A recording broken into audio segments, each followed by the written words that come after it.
Bio sam sretan kad su rekli, hajdemo u Božji hram.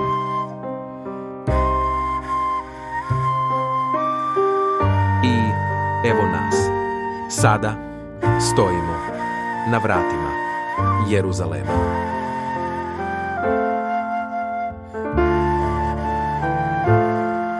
Jeruzalem je izgrađen kao grad jedinstva.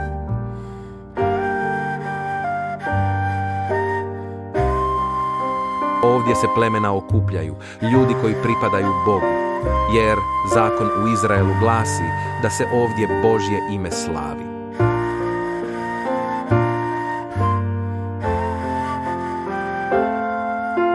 Ovdje su prijestolja i sudišta kraljeva iz Davidove loze.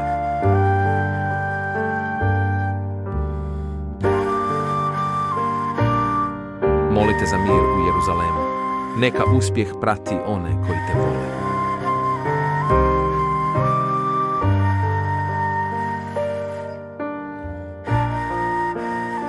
Mir neka je među tvojim zidinama, sigurnost u tvojim utvrdama.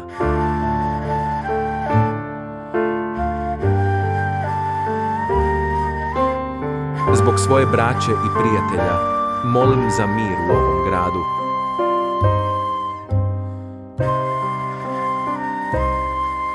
Zbog hrama našeg Boga, molim za dobro ovoga grada.